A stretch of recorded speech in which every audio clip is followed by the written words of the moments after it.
Hello everyone and welcome back to my YouTube channel. Hopefully this video is going to go up with this voiceover track. If not, it will just be the process video. This video is a little bit longer. I started this series last week, I believe, of doing these images of horses, and they're based on birthstones, and they have each month's flower with them. So this is the entire process of me creating the January horse, Garnet. I was going to do one of these a month, but I'm having so much fun with these that I've actually already done January, February, March, and I've started on April. So, yeah, I'm having a lot of fun with it. And so in this part of the video, I am doing the initial sketch, and I do my initial sketches in Clip Studio Paint with my Cintiq, which is a monitor tablet. And I like to do the sketching digitally because when I do my map drawings, I used to do them all on right on the map, and I sometimes would mess up when inking because I couldn't really see. So I started doing the sketching digitally to help with that problem, and also I can do things on different layers and can move things around and get stuff just where I want it without having to do a bunch of erasing. So it's a big time saver for me, and I'm just more comfortable. So now I am sketching in the flowers. And this is really like the fastest part of the process, is doing the sketching. I also kind of started this series because my set of colored pencils that I have, all of the natural colors like the browns and the yellows, the colors that I use most often are getting very short, and I have all these really long blues and greens and purples, so I want to use some of these colors that I haven't been able to use, and this seemed like a great way to do a nice series of drawings. Maybe do a calendar or a note card set or something out of the results should I get all 12 done, and also be able to use up some of those colored pencils. So I've got my carnations sketched in, and I just went back and erased the lines, and now I'm going to print this out. And here we are moving to putting the printout on the Bristol board. So I use a LED light tablet to do my tracing, and this is also my process for when I'm doing my map drawings, my horses of the world or dogs of the world or dinosaurs of the world. I also use this light box, and I really, really love this thing. So I just put my printed out sketch beneath the Bristol board, and I'm just going ahead and doing a kind of a base ink line on these flowers. I don't normally draw flowers. I love flowers, and my mom and I did a lot of gardening when I was younger. I love flowers, but I don't normally draw them, so this is a little bit of new territory for me. So I was just wanting to get this thinner ink line down so that it would, I could make sure that I had things in the right spots before I get out the brush pen.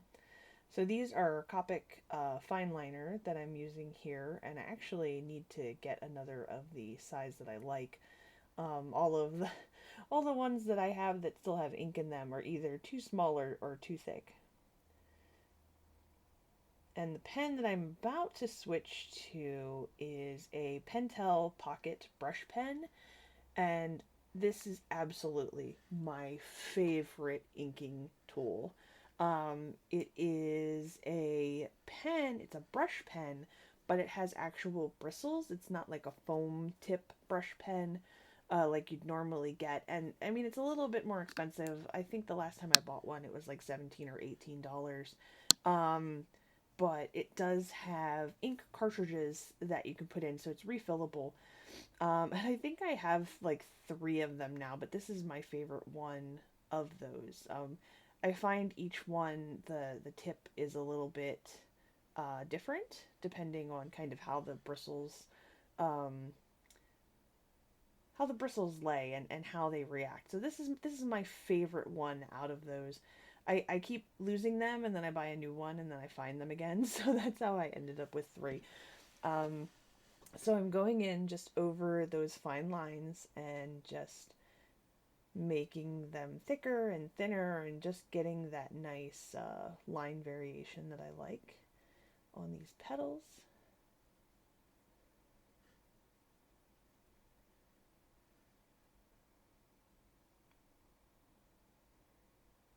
Sometimes I like to just sit here and watch myself work. It's very interesting. This video is sped up to 700%. I think this whole process took a couple of hours, and now it's been condensed down to about 23 minutes, 23 and a half minutes. So here I am inking my favorite part of doing horses is definitely the manes and tails. Um, this one is a little bit less actiony than I like, but it is nice and flowy. So, and I am going in and adding some detail just with the ink pen that's not necessarily on the sketch. So as you can tell from the video, I am left-handed, so I try to remember to work from the right side of the page to the left when I'm working. I don't always remember to do that, so sometimes I get some splotches of ink. Now I'm taking a hairdryer and kind of blasting the ink with some heat. It's been really cold around here, and I don't know, it's the ink is taking forever to dry. Actually, the one that I just finished yesterday, which was Aquamarine March, I left it overnight and still had some ink smudging when I was doing the lighter colors. So that was interesting. So now I am gonna go on to the process of coloring, and I'm starting with the leaves and stems and the green parts of the flowers. And I'm putting down yellow first. And this is how I do my colored pencils. I don't know if this is like the real way that you're supposed to do it. Um, I am not a colored pencil expert. I'm really kind of just a beginner with them so far, but I'm loving playing with them. I'd like to get some more, um, at some point. So I put down a kind of base color and then go over it. So the lightest color that I wanted on some of these leaves and stems being like a yellow color. So I put that down on everything, and now I'm going back in with greens and doing shading and blending and just adding depth and getting like those gradients from the yellow to the green.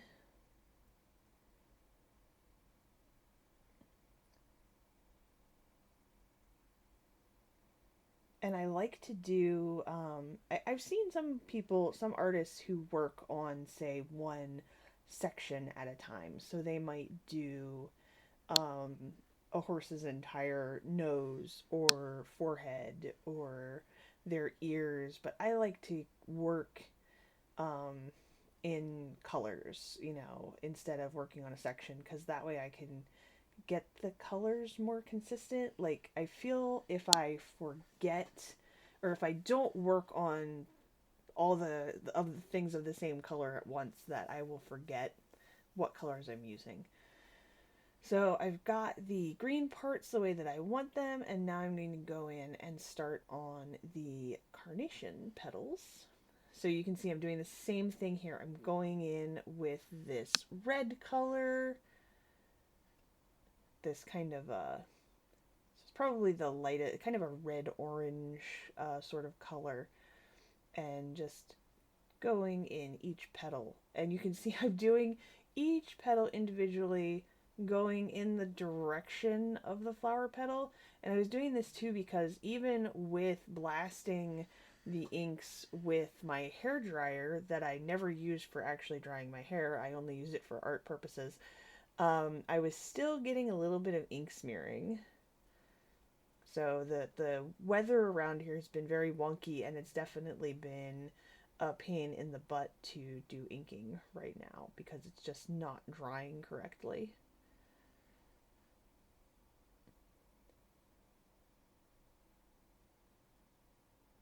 And I sharpen my colored pencils a lot. You'll see me just keep going back to the pencil sharpener over and over and over again, and also putting stuff on YouTube on my phone.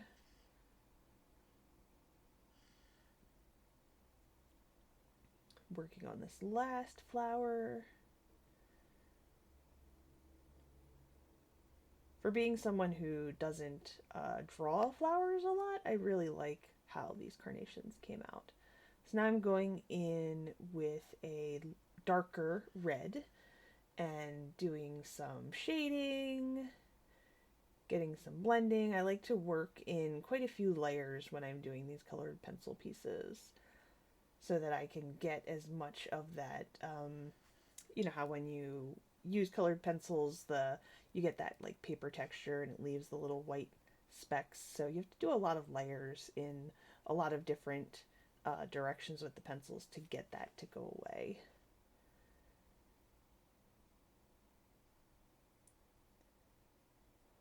You can see I've just given up on putting the pencil sharpener down. I'm just holding it in my hand because I know that I am just going to have to uh, keep sharpening. Oh, yep, gotta find something to put on YouTube. Oh, there we go. I must have found something to watch.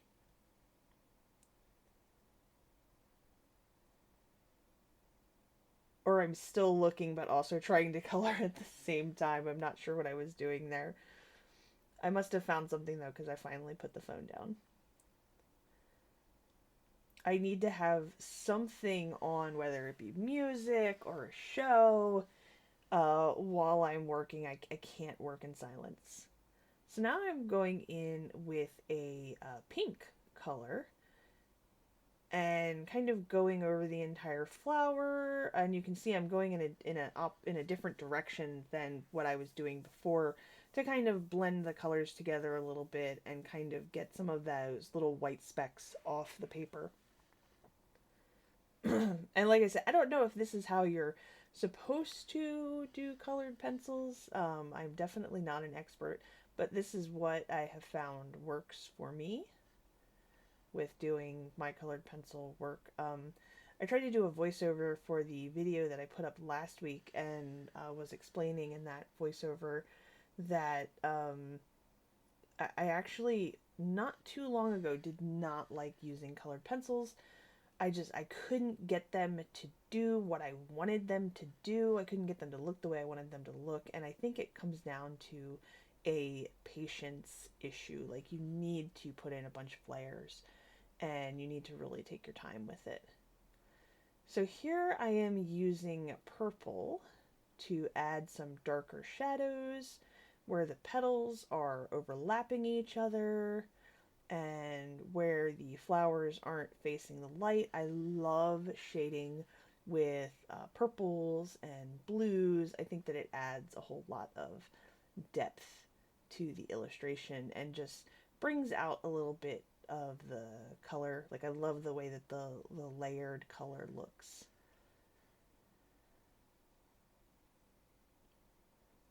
That little thing in the top right there is my little recycling bin on my desk that I throw my pencil shavings in when I empty my pencil sharpeners.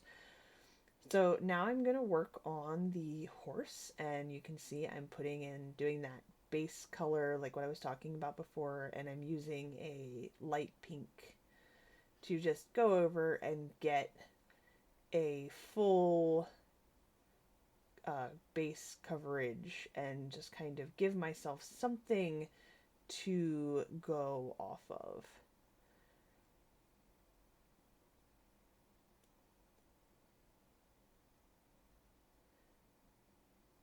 And now I'm going to go in with a red and start adding shading. I always, well, 99% of the time I am working off of reference. And that's so important when you are trying to draw something accurately. Don't ever let anyone tell you that you're not allowed to use reference.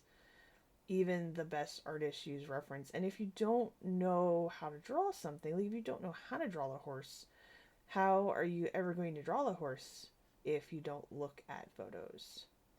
And I look at tons and tons of photos to get the anatomy and the shading. So don't ever be afraid to use reference. Just make sure that if you are going to draw directly off of someone's picture, that you have permission to do so.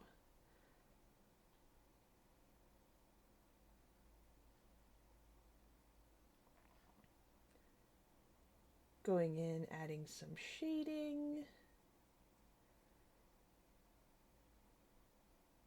I always love that like flat part of the cheek for some reason on the horse's face. I don't know, I just think that's fun to shade. And I think at this point I was also trying to really finalize where the light source was. And you'll see that I am suddenly not going over the nose of the horse. And that's because I had suddenly decided, oh, I'm going to make the nose darker. So I'd better not color it in too much. And I believe that I had taken a break right here. I must have walked away for a minute. So yeah, I've been having so much fun working on this series. Like I said, I've already done gotten February and March done. I don't have any footage for them, but I might try and record maybe April or May. So this is Garnet, and I didn't really know until I started researching for these drawings about like the different monthly flowers. So that has been a lot of fun, looking into that and kind of picking, because sometimes like it'll be more than one choice of flower. Like for April, it's either daisies or sweet pea flowers. So it was like, okay, well, which one am I going to do? And sometimes the months have different gemstones. Like there's semi-precious or precious stones. So it's definitely been interesting to look into, and a new challenge trying something new with doing the flowers and the horses. Someone at my art co-op, I brought in the original of Garnet, framed with a custom mat to put up and see if I could sell it. And somebody there mentioned that it would make a great tattoo design. And I kind of agree. It was really funny because until she said it right then, I hadn't really looked at it and said, oh, that would be a great tattoo design. But it really is. So maybe one day, maybe one day someone will have a tattoo of some of my work. So you can see now I am going in with some purple, and I've put some purple on the horse's nose, and I'm darkening it with now working in some black to add some shadow and just make it not quite so purple. And now I'm going in. You can see I've got actually got one of these pencil holders. I got these from Wish. I have the stuff to do a Wish art supply video, but I haven't done it. I haven't sat down and done it yet. I actually got the stuff like back last summer. So let me know if the voiceover to this video actually worked. Let me know if you'd like to see that Wish video. So a lot of my black and my white colored pencils, a lot of them are so short I can't really hold on to them anymore, so I ended up getting some pencil holders. And now it's time for my favorite part, doing the hair.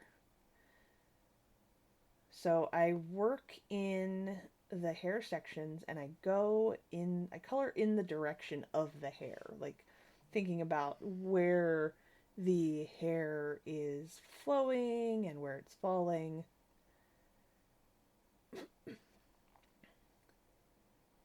I think at first I was thinking, oh, I'm gonna make the hair lighter than the horse, and then I decided, no, I'm gonna make it darker. So I'm going in and just putting in some color. The lighter red is kind of the highlight portion, and then I go in with a darker red. And I'm just working in strokes in the direction of the hair. And that really helps with blending in the colors and making it look nice and shiny.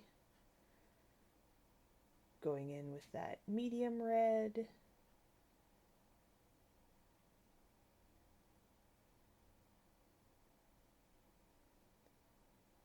So in these sections you can really see that I'm going in the direction of the hair. I feel like that is so crucial when you're coloring hair. And I'm going over the highlights that I put in and kind of blending to get that shiny look.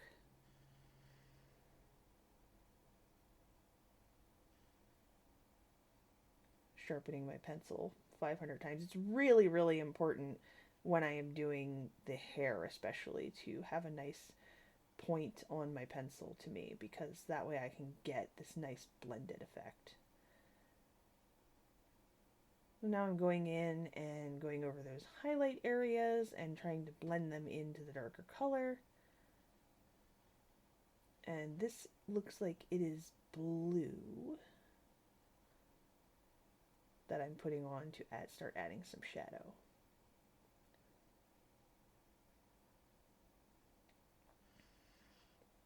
So since I used some purple on the actual horse, I add some blue into the mane so that it's not kind of all the same color.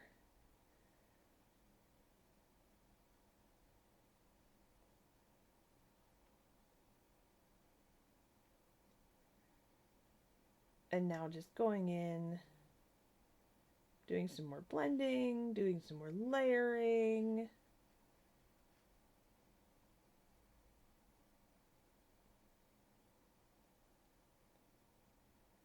Just trying to get it all nice and smooth. And so now I'm going in with a white Prismacolor pencil, and you can see it's in one of those pencil holders, and just adding some more highlight and kind of blending out in spots just to add some more lighter areas, going over some spots on the nose to add a little bit of detail.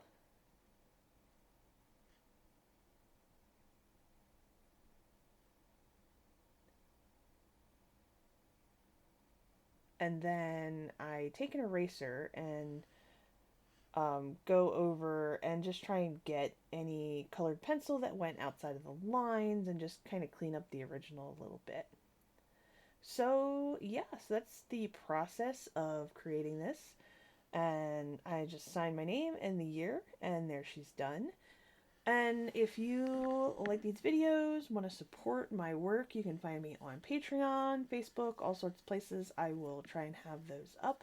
And thank you so much for watching.